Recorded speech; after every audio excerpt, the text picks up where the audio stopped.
Bom, boa tarde a todos. Obrigado pela presença. A gente vai dar início à defesa da dissertação de mestrado do Rafael Ferrão Moreira Cruz. Tá? Moura, Cruz. Foi orientada por mim e pelo Dr. Frederico Carvalho Gomes. A banca conta com a colaboração do Dr. Márcio Murad, do Laboratório Nacional de Computação Científica, Dr. Daniel Nunes de Miranda Filho, da Petrobras. Já começo agradecendo ao Márcio e ao Daniel pela participação na banca, tá? e a disponibilidade, né, de estar aqui participando desse evento. Tá? Então, Rafael, você faz a sua apresentação, que será seguida da arguição da banca. Tá? Por favor, a palavra é sua. Tá bom. Olá, boa tarde a todos. Quero agradecer a todos que estão assistindo. Em especial, assim como o Márcio falou, a banca, composta pelo Márcio Murad e Daniel Miranda. Muito obrigado por disponibilizar o tempo dos senhores para avaliar o meu texto, assim como estar presente aqui durante a banca. Então, como o Márcio falou, esse trabalho foi feito com a ajuda do professor Márcio e do Dr. Frederico Carvalho. E o título que dá nome à dissertação é Avaliação da Permeabilidade Equivalente em Meios Porosos 3D usando o modelo de Brickman. Então, começando pela motivação, a grande motivação do trabalho vem da necessidade de criar modelos capazes de predizer propriedades de rochas, em especial rochas que compõem reservatórios de petróleo. É muito importante você ser capaz de desenvolver esses modelos para que você possa predizer o comportamento desses reservatórios nas diversas situações possíveis. À direita eu mostro uma figura que eu mostro que esses modelos podem e devem ser desenvolvidos em múltiplas escalas, seja na escala do reservatório ou em uma escala micrométrica, onde a estrutura do meio poroso é vista com mais precisão, mais detalhe.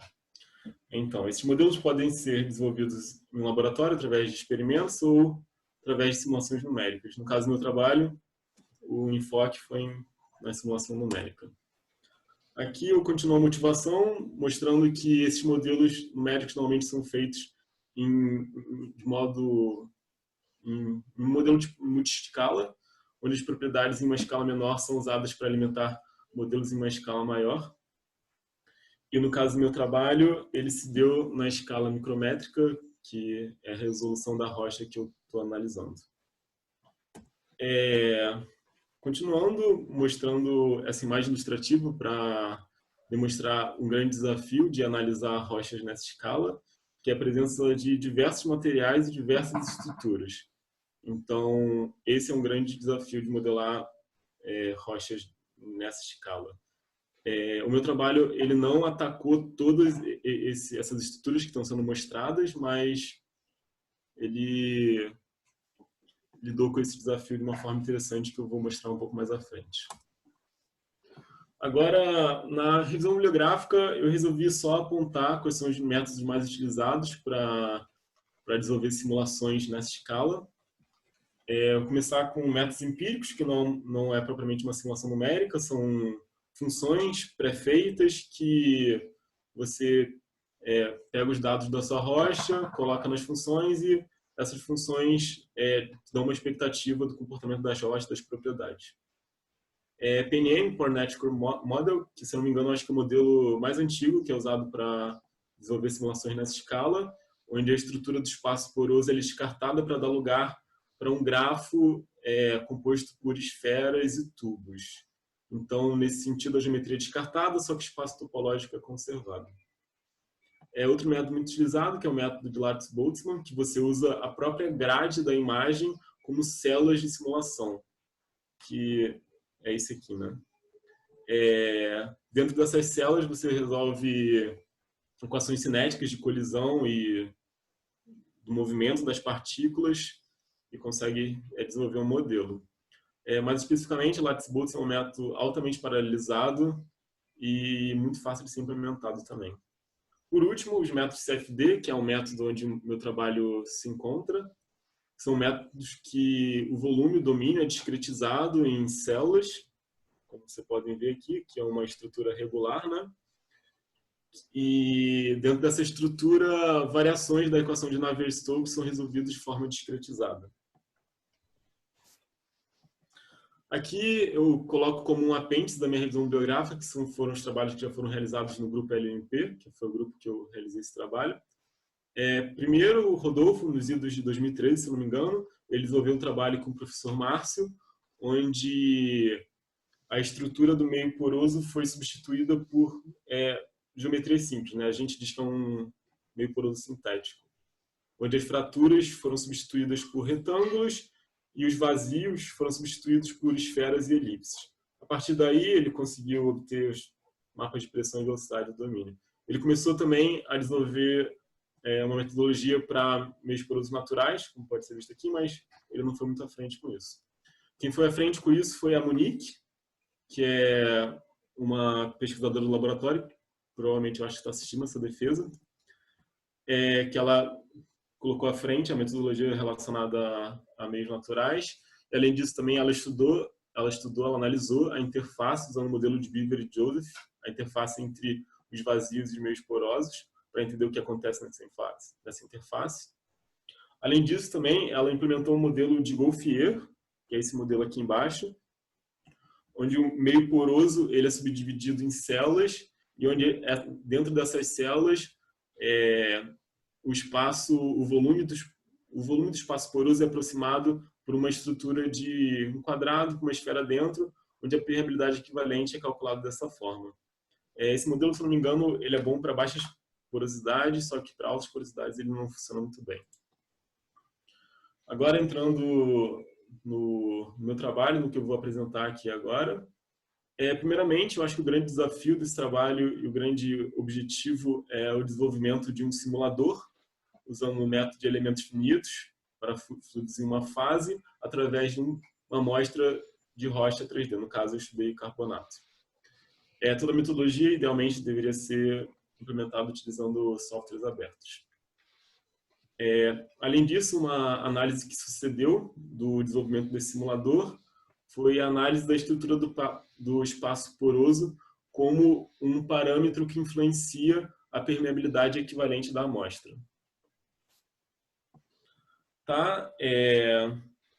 Nesse slide eu introduzo como que eu lidei com a estrutura do espaço poroso complexo. Como vocês podem ver, eu não estou lidando com espaço poroso tão complexo quanto eu mostrei naquela figura anterior, mas sim com espaço poroso onde os vazios são divididos em escalas diferentes. Então, por exemplo, aqui tem um vazio que tem uma escala de centímetro, outro uma escala de micrômetro. O grande desafio de ter vazios em diferentes escalas é que, caso você queira resolver o problema unitariamente, né, como um monolito, de uma forma só, você precisaria de um modelo extremamente detalhado para captar a estrutura que está em uma escala menor, né? Então, a gente não fez isso. O que a gente fez foi atacar esse problema de uma forma um pouco mais esperta, que foi dividindo o espaço poroso em duas regiões. A gente tem uma região que tem um grande vazio, que no caso é essa aqui do meio, né? E tem uma região que tem os pequenos vazios, os microporos, permeados pelos grãos da rocha. O que a gente fez foi considerar essa região permeada pelos grãos da rocha de micros vazios como uma região homogênea, que a partir de agora eu vou chamar de matriz rochosa. E os grandes vazios presentes nessa amostra também, a gente separa em outra região, outro subdomínio, e chama eles de macroporos, que é como eu vou chamar a partir de agora. Continuando, essas são as hipóteses do problema. O problema ele foi desenvolvido em regime permanente, a temperatura é constante, o fluido é newtoniano, as propriedades são constantes, não há interações químicas, os termos inerciais da equação de Navier-Stokes são negligenciados, a matriz porosa é rígida e o meio poroso é isotrópico. Aqui eu começo a introduzir as equações de conservação que foram usadas nessa pesquisa. São basicamente duas: a equação de conservação de massa, a equação de continuidade, e a equação de conservação de momento. Onde aqui eu coloco duas equações, a equação de Darcy e a equação de Stokes. Elas não foram necessariamente usadas de forma isolada, mas são equações que definem o meu problema. Aqui eu coloco a forma com o tensor das tensões, eu abro essa forma e eu defino o tensor das tensões aqui embaixo. Continuando, como eu falei, eu não utilizei a equação de Stokes e Darcy separadamente, mas uma forma meio que conjunta. Brinkman foi um pesquisador que em 1947 ele introduziu uma equação nova, no sentido de que ele expande a equação de Darcy para levar em consideração as forças viscosas no meio poroso. Então, essa equação ela cai muito bem no meu problema, porque eu trago de volta aquela imagem, né? Porque eu tenho um meio poroso dividido em duas regiões, uma região homogênea com matriz porosa e uma região com os grandes vazios, macroporos. E como que a equação de Brinkman funciona? Ela funciona especialmente com esse termo aqui, que é o termo da viscosidade de Brinkman, onde quando a gente está modelando a região com meio poroso homogêneo, esse termo vai a zero, recuperando a equação de Darcy. E quando a gente está numa região de escoamento livre dos macroporos, a permeabilidade dessa região é infinita, porque não tem resistência ao escoamento, é uma região de escoamento livre. E o parâmetro da viscosidade de Brinkman é setado igual à viscosidade do fluido. Agora eu começo a falar sobre as condições de contorno do meu problema. Para esse problema, nós decidimos aplicar uma condição de contorno relacionada ao gradiente de pressão na direção que a gente deseja de escoamento. Então, considerando que o escoamento é nessa direção, nessa face do meu domínio, eu aplico uma pressão de entrada, na outra face eu aplico uma pressão de saída. E, além disso, como a equação de Brinkman é uma extensão da equação de Darcy,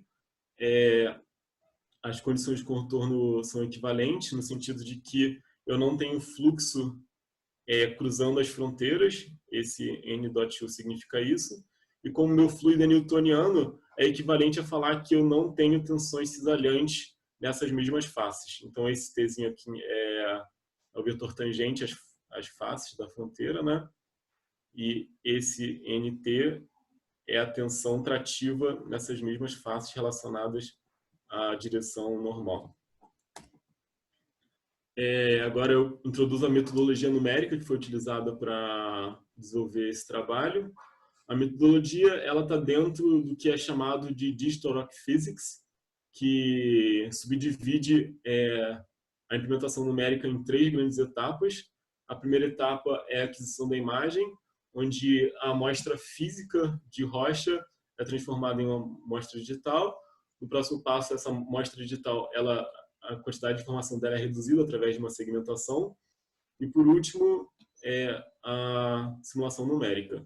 Como nesse trabalho nós desenvolvemos com a metodologia de elementos finitos, dentro dessa metodologia numérica, ela é subdividida em mais 2 etapas, que é o processo de geração da malha e o processo de simulação numérica. Tá, começando pela parte de aquisição da imagem, a imagem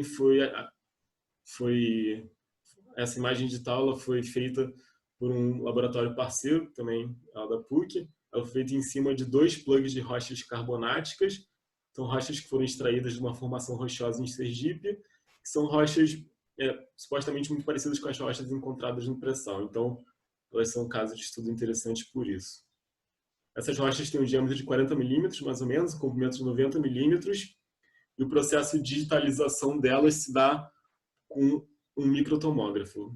Como que ele funciona? Ele funciona escaneando várias fatias da amostra, como eu mostrei aqui, e quando você une essas fatias, tem uma representação fiel digital da amostra física. No caso da amostra digital que chegou em minhas mãos, né, ela tem 2.100 fatias para cada uma das rochas. E a resolução do microtomógrafo eu exponho aqui embaixo, que é 41 micrômetros para cada direção. Voxel é basicamente um pixel 3D, né? Então é a resolução da minha imagem. Além disso, como vocês podem ver, a imagem digital ela está em escala de cinza, e o que essa escala de cinza significa basicamente é um mapeamento da densidade da minha amostra física. Então, quanto mais escura a região, mais próximo de um vazio, né? E quanto mais clara a região, mais próxima de uma região sólida, né? Tá? A segunda etapa, que é a etapa da segmentação da imagem.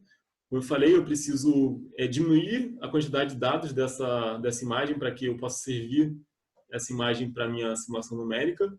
Esse processo ele visa obter uma imagem binarizada, como eu falei. Eu vou subdividir o meu domínio em duas regiões, a matriz porosa e os macroporos. Então, esse processo se dá em duas grandes etapas. Primeiramente, eu analiso o histograma da imagem, eu defino um threshold, e com esse threshold eu defino o que é vazio, o que vai ser considerado vazio, o que vai ser considerado matriz porosa. E, além disso, eu aplico alguns filtros para diminuir o ruído dessa imagem, né? E os filtros são uma mediana 3D e uma máscara para remover qualquer aglomerado de voxels que esteja solitário. Tá? A outra etapa, já que é já dentro da simulação numérica, que é a geração da malha para a implementação do método de elementos finitos. Aqui eu mostro alguns cortes de uma malha que eu gerei para exemplificar esse comportamento. A parte amarela representa os macropóros, a parte roxa representa a matriz rochosa. E ao lado eu mostro a marcação das fronteiras, né? Já que eu quero impor condições de contorno, é importante que eu tenha definido quais elementos estão aonde, né? Então, aqui a marcação da fronteira de entrada, que supostamente eu imponho a pressão de entrada, a pressão de saída e as outras pressões outras condições de contorno relacionadas ao escorregamento, né? Só que um problema relacionado à geração de malha vem do fato de que não foi possível criar um cubo perfeito. Então, como vocês podem ver, o meu cuboide ele tem vales e picos, e ele não tem as faces externas completamente coplanares. Isso criou um desafio na resolução do equacionamento numérico, que eu vou apresentar um pouco mais à frente.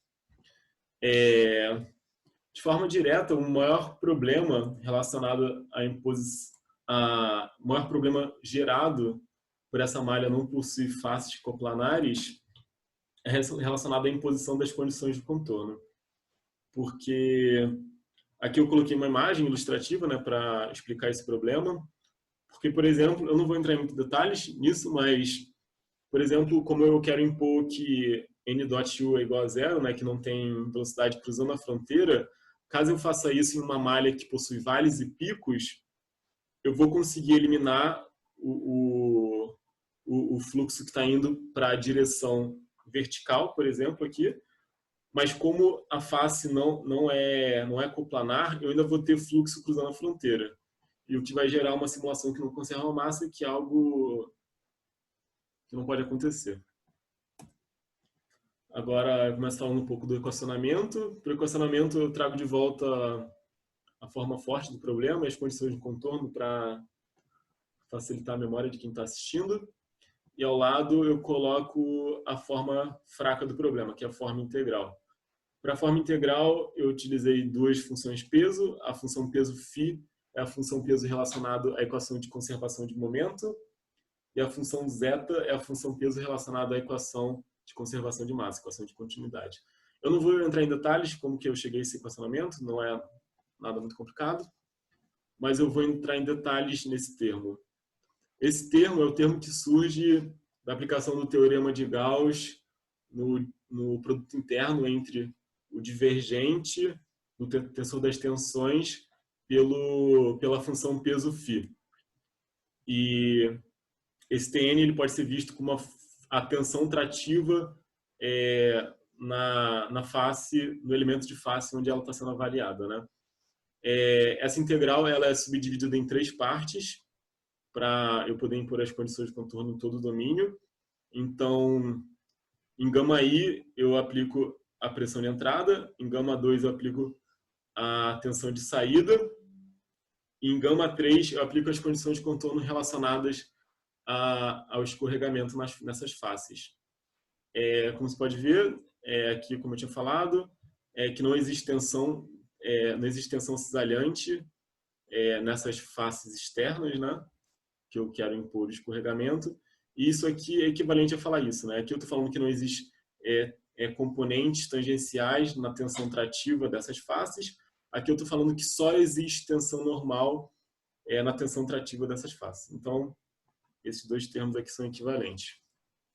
E o equacionamento final do meu problema ele fica dessa forma. Esses três termos aqui de cima eu já tinha falado sobre eles. Os termos novos são esses dois termos com quadrado vermelho, que são termos utilizados para resolver aquele problema que eu tinha falado antes, referente a um cuboide que não tem faces coplanares.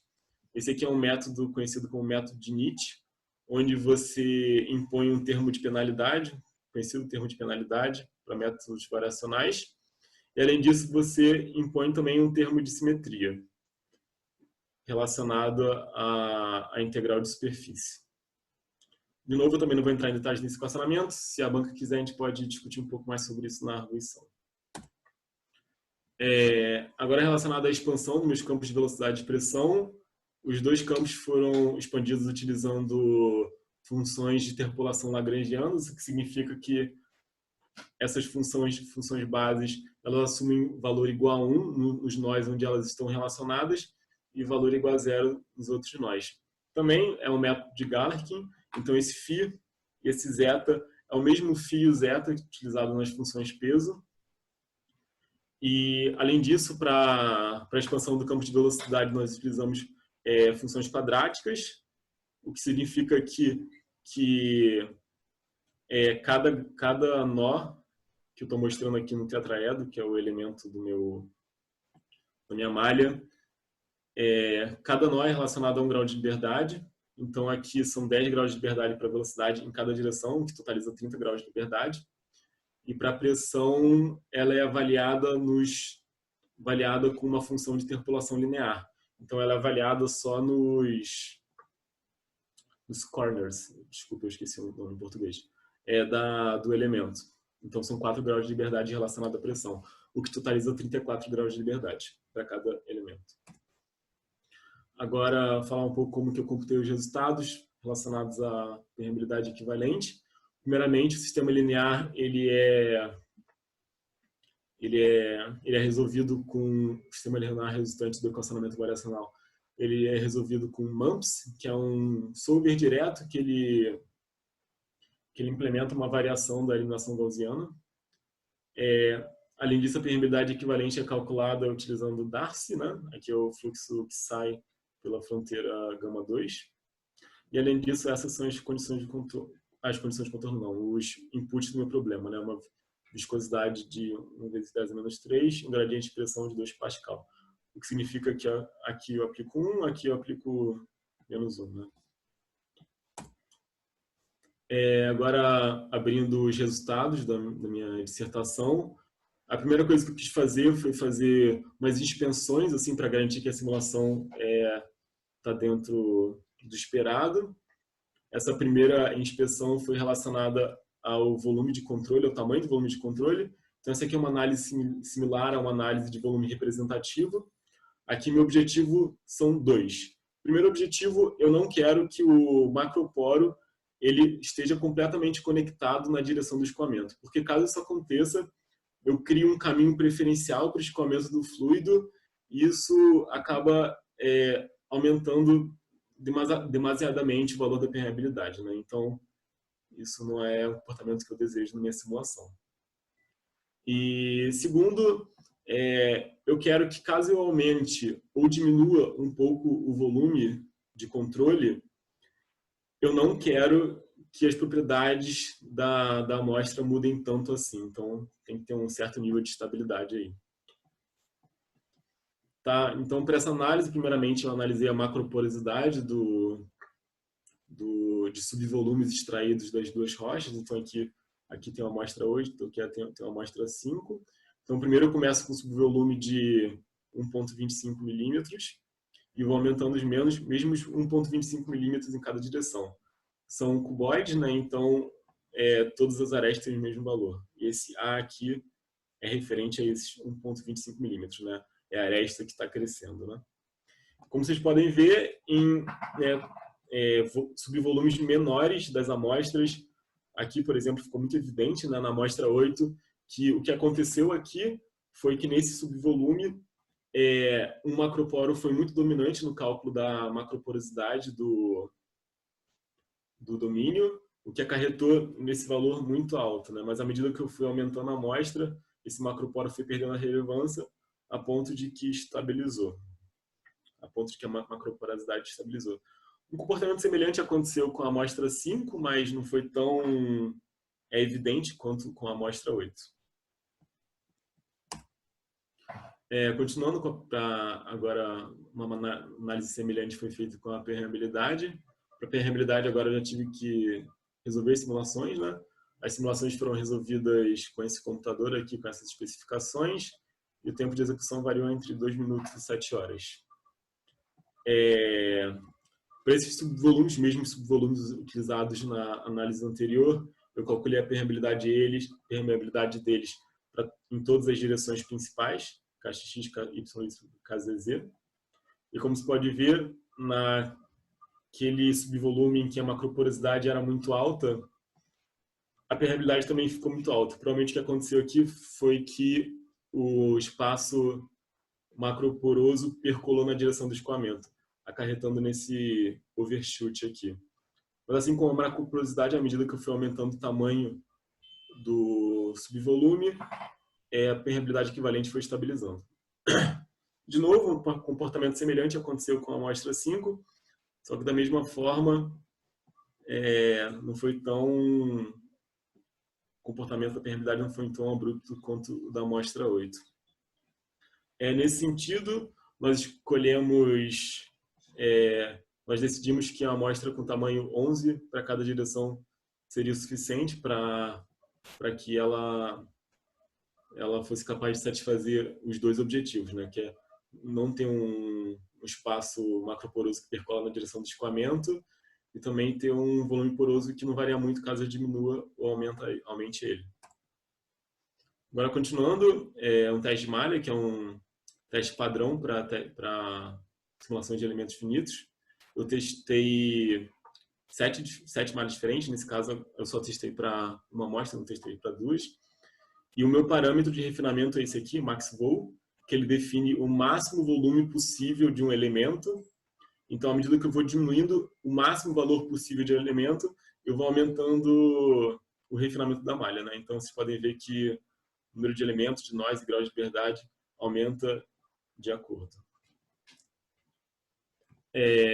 Aqui é a permeabilidade equivalente relacionada ao teste de malha para todas as direções também, nas 3 direções principais. Como vocês podem ver, independente do tamanho da malha, não varia muito a permeabilidade equivalente, que é um sinal positivo, que a malha não está, mesmo as malhas mais grosseiras, elas não estão influenciando tanto.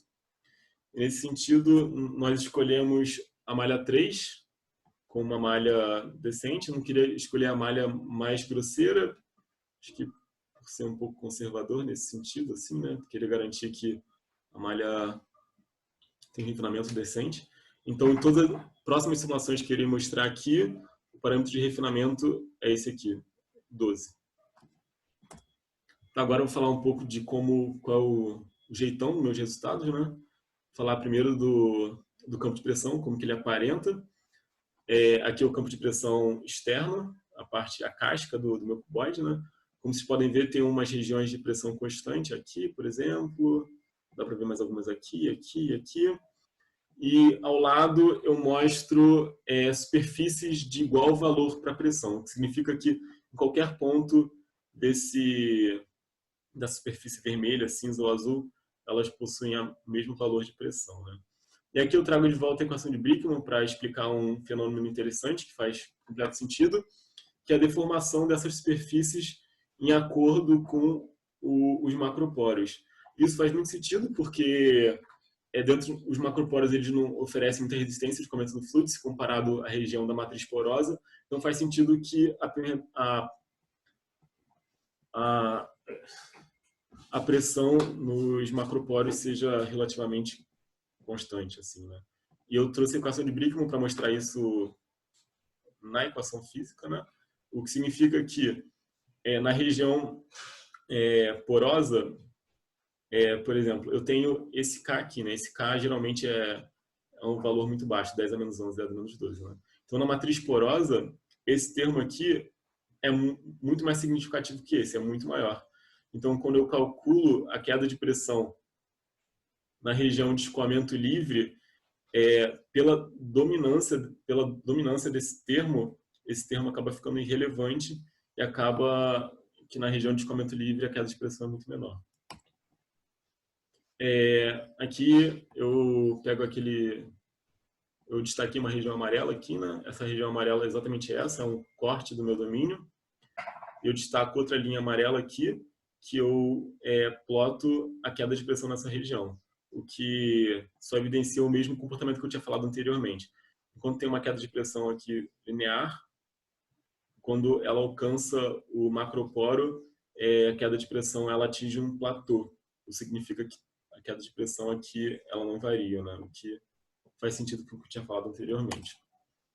Agora, em relação ao campo de velocidade, o campo de velocidade também faz sentido, o que significa que aqui nessas imagens é que existe uma concentração de altas velocidades nos macroporos, que faz sentido, porque é uma região que impõe menos resistência, então o fluido quer escoar pelo macroporo.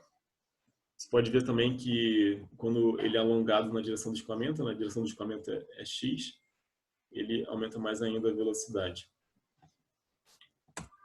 Agora, igual que fiz com a pressão, eu expus uma face, né, um plano desse campo de velocidade, que é esse mesmo plano aqui, né? Essas regiões são iguais.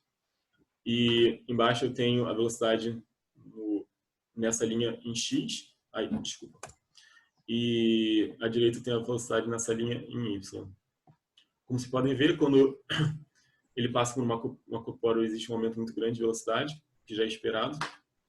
E nessa linha em y, o que é mais interessante é o comportamento da velocidade nessas regiões aqui, né, que é as regiões onde o fluido supostamente cruzaria a fronteira, mas como vocês podem ver, a velocidade em y, ela vai a zero nessa região, o que faz sentido. Ela não vai a zero nessa região exatamente igual a zero, porque também, como eu falei, as minhas faces não são coplanares, então é esperado que a velocidade em y ela possa variar um pouquinho, mas ela vai quase a zero. E a velocidade, a componente x da velocidade, ela não vai a zero, que faz sentido, porque é uma condição de deslizamento. Então, faz sentido que ainda exista velocidade em x nessa região.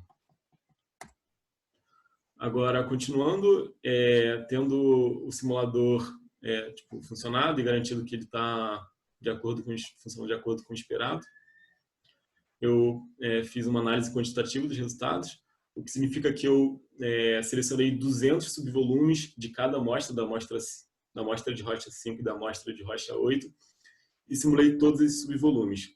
Além disso, eu simulei nas 3 direções, na direção X, na direção Y, na direção Z, só que eu não separei essas direções. Então, tudo vai ser considerado como direção X. Esses subvolumes, como eu disse anteriormente, eles têm um tamanho de 11 por 11 por 11 milímetros. E esses são os parâmetros de entrada. Tá, então, eu calculei a permeabilidade equivalente de todas essas amostras que eu me referi anteriormente. E, como vocês podem ver, na amostra 8, a amostra 8 naturalmente ela alcança valores de porosidade maior, o que significa que a amostra 8 é uma amostra mais porosa que a amostra 5. E como vocês podem ver, a distribuição dos valores de permeabilidade, essa distribuição está muito espalhada na amostra 8. Enquanto na amostra 5, ela está um pouco mais achatada, né? Um comportamento quase que linear, assim, né? O que a gente tira por isso é que para altas macroporosidades, para rochas com altos valores de macroporosidade, existem outros fatores que estão influenciando no cálculo da permeabilidade equivalente, que não só a macroporosidade. Então, a ideia aqui é analisar esses parâmetros e tentar colocar eles na conta, tentar calcular a contribuição desses parâmetros para o cálculo da permeabilidade equivalente dos subvolumes. Então, a ideia é analisar esse espaço macroporoso. Então, eu selecionei 3 amostras aqui, que têm valores similares de macroporosidade, só que tem valores distintos de permeabilidade equivalente. Eu vou dar uma breve analisada nessas 3 amostras. Essas são as 3 amostras. É difícil, eu acho, para quem está vendo agora, enxergar diretamente o que está acontecendo aqui, então eu peço que vocês confiem em mim. O que eu enxerguei na análise foi que o que está mais influenciando, que é o aumento da permeabilidade dessa amostra aqui, é que ela é extremamente conectada na direção do escoamento. Então, eu creio que esse seja o fator que esteja mais influenciando a permeabilidade, que não só a macroporosidade das amostras. E como que eu vou avaliar isso? Eu vou avaliar ajustando funções, utilizando parâmetros relacionados à estrutura da rocha. O primeiro ajuste de função é relacionado ao que eu tinha falado antes, uma concepção, eu acho que generalizada, de que a permeabilidade equivalente aumenta de acordo com a macroporosidade. Então, essa foi a primeira função que eu ajustei, que é a macroporosidade, né? Aí é o parâmetro de ajuste. E K estrela é um parâmetro que acerta a unidade do problema, já que a macroporosidade é adimensional. A qualidade do ajuste foi definida com esse parâmetro, que é o erro de regressão. Como o erro de regressão está na mesma unidade do parâmetro que está sendo avaliado, então acho que a interpretação do que ele significa é direta, né? E aqui eu mostro mais ou menos como que foi feita a análise desses macroporos individualmente, como que foi feita a análise da estrutura dos macroporos. Eu seleciono individualmente todos os macroporos e a partir daí extraio informações relacionadas a ele. E as informações que foram extraídas foram relacionadas à área superficial de todos os macroporos, ao volume dos macroporos, à posição do centróide em todas as direções e também a posição dessa caixa que inscreve os macroporos. Os parâmetros propostos foram 4. Um parâmetro relacionado à área superficial, onde a área superficial de todos os macroporos são somados e dividido pela área superficial do domínio. Ela foi dividida pela área do domínio exatamente para transformar em um parâmetro adimensional. Além disso, um parâmetro que faz o somatório do tamanho dos macroporos na direção do escoamento e divide pelo tamanho do domínio na direção do escoamento. Esse somatório foi feito de forma ponderada para que cada vazio tenha a sua devida importância. Esse parâmetro está definido aqui. E o que eu falo com o vazio ter sua determinada importância, o que eu quero dizer é que vazios maiores têm que ter uma relevância maior do que vazios pequenos. Então, é exatamente isso aqui que eu fiz. Eu pego o volume do vazio, dividido pelo volume do domínio, que eu defino aqui a contribuição para a macroporosidade de cada macroporo individual. Outro parâmetro que eu propus também é um parâmetro que deriva da esfericidade. Esfericidade é um parâmetro que fala o quão perto de uma esfera está uma estrutura. Então, se esse valor de esfericidade for igual a 1, significa que um macroporo é uma esfera perfeita, e quanto menos perto de 1, mais disperso esse macroporo é. Além disso, eu também fiz a soma ponderada, que eu fiz com outro parâmetro, pelos mesmos motivos. Por último, eu calculei também o desvio padrão da posição desses macroporos, que está definido aqui embaixo, né?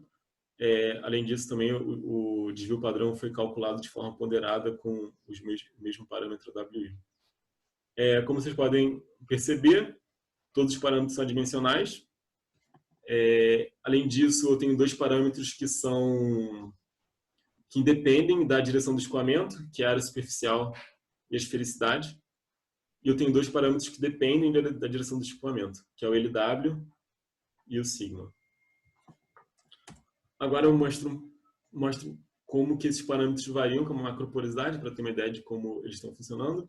Percebe-se que o parâmetro relacionado à área superficial ele varia quase que linearmente com a macroporosidade, o que faz sentido, enquanto os outros têm uma estrutura um pouco mais dispersa, né? Uma coisa que vale falar também é que parece que A e a esfericidade têm menos parâmetros, né? Só que, na verdade, como esses parâmetros não dependem da direção do escoamento, cada ponto aqui são 3 pontos sobrepostos, né? Então, o número de dados é igual. Tá, com esses parâmetros em mãos, o que a gente decidiu fazer foi ajustar múltiplas funções para entender qual delas seria melhor, qual delas ajustaria melhor e colocaria na conta da permeabilidade equivalente fatores estruturais dessas rochas. Tá uma tabela com resultado, eu não vou ficar muito tempo nela, eu juro, acho que não faz sentido analisar uma tabela dessa. Eu peço que vocês confiem em mim, de que duas coisas foram analisadas aqui. Primeiramente, eu analisei o meu parâmetro, né, que define a qualidade do fit, do ajuste de função. Então, quanto menor esse parâmetro aqui, melhor é o ajuste. E outra coisa também, eu analisei se os valores obtidos em uma amostra foram os mesmos dos valores obtidos em outra amostra, para garantir que não houve um sobreajustamento dessas funções. E com isso, eu considerei que o ajuste 6 foi o melhor ajuste. Esse é o ajuste 6. Como vocês podem ver, diferentemente do ajuste que depende só da permeabilidade, da porosidade, da macroporosidade, o ajuste 6 ele tem um perfil muito mais espalhado, né, capaz de captar a influência da estrutura do macroporo, que era o objetivo inicial do problema.